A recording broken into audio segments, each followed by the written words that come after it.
इज्जत जाण्याची शक्यता आहे. नारीचं प्रत्येक आभूषण महत्त्वाचं आहे, ते तिने जोपासावं.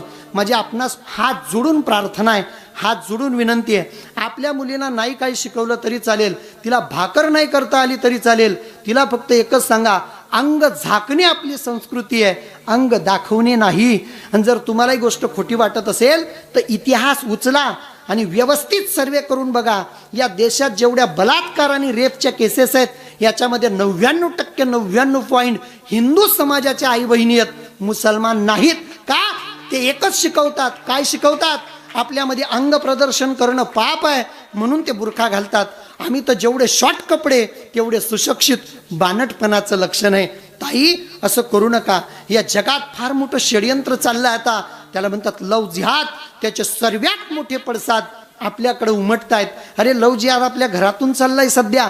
घरामध्ये लव जिहाद. जो 100 रुपये रोजाना कामाला जातो ना, त्याच्या घरात टीव्ही आहे आणि त्या टीव्हीमध्ये दाखवणारे पिक्चर हे व्यवस्थित निरीक्षण करून बघा. जेवढे पिक्चर दाखवले जातात, प्रत्येक पिक्चरमध्ये हिंदू समाजाची नटी आहे आणि मुसलमान समाजाचा हिरो आहे. म्हणजे हिंदू हिरोईन आणि मुसलमान हिरो. फक्त एकच पिक्चर निघाला ज्याच्यात मुसलमान हिरोनी होती आणि शीख समाजाचा हिरो होता, पण त्या पिक्चरवरून सुद्धा दंगे झालेत. त्या पिक्चरचं नाव होतं गदर. म्हणजे तुमची इज्जत ती इज्जत आहे आणि आमची काय रस्त्यावर पडली आहे? लव जिहाद आमच्या घरातून शिकवला जातो. प्रत्येक ताईला विनंती आहे, हे नालायक लोक टीका लावून फिरतात, हे नालायक लोक हिंदूंची नावं ठेवून फिरतात आणि आपल्या स्त्रिया, आपल्या लेकीवाडी भाडतात. हे सर्वात मोठं दुर्दैव आहे. माझी तर तुम्हाला प्रार्थना आहे, इथं जेवढे पुरुष बसलेत ना, प्रत्येक माणूस, प्रत्येक पुरुष, मी नेहमी सांगतो, सर्वात जास्त प्रेम करतो आपल्या आईवर. तो जास्त दिवस आईवर प्रेम करत नाही हो. काही दिवसात त्याच्या प्रेमाचं प्रमोशन होतं. ज्याचं प्रेम आईवर असतं ना, त्याचं प्रेम बाईवर जातं. लग्न झाल्यावर बायकोवर जास्त दिवस प्रेम राहत नाही त्याचं. 2-4 वर्ष पुन्हा प्रेमाचं प्रमोशन होतं. बायकोला दवाखान्यात नेतो, दवाखान्यात गिरक्या घालतो. एक नर्स धावत येते आणि सांगते, दादा तुम्हाला मुलगी झाली. पुन्हा प्रेमाचं प्रमोशन. दीदी, तू ज्या दिवशी जन्माला आली ना, अख्खं घर तोंड पिळत होतं. फक्त आनंदानं जिलेबी तुझा बाप वाटत होता. जास्त काही करू नको, बापाची इज्जत सांभाळ म्हणजे झालं. काय सांगतो, काय टाळी नाही वाजवायची. टाळ्या सभेत, कीर्तनात नाही. कीर्तनात जर कीर्तनकाराचं बोलणं आवडलं ना, ते हृदयावर करून घेऊन जायचं, तसं जगायचं. पण अलीकडे कसं आहे, टाळ्या वाजला की कीर्तनकार बी फुलतो. मायबा, माझी फक्त विनंती, तुम्ही माझ्या देवान मला बहीण नाही दिली, तुम्ही माझ्या सर्व बहिणी आहेत.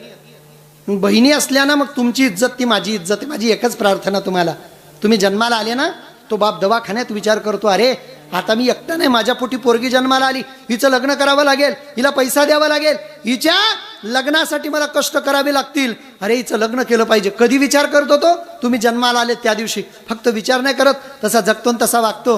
अरे तळ हाताचा पळणा करतोय, नेत्राचे दिवे करतो, राबराब राबतो, 1-1 रुपया कमवतो, बँकेत भरतो. का? माझ्या बायडीचं लग्न करायचं आहे. 1-1 रुपया बँकेत भरतो, 20 वर्ष तुमच्या लग्नाचं स्वप्न पाहतो. या गरीब भावाच्या फक्त एका प्रश्नाचं उत्तर द्या. एखाद्या पोराचं 20 दिवसाच्या प्रेमासाठी जर बापाचं 20 वर्षाचं प्रेम सोडून जात असाल ना, तर कोणाबरोबर जाण्यापेक्षा थोडंसं जर खाऊन घरी झोपून राहा.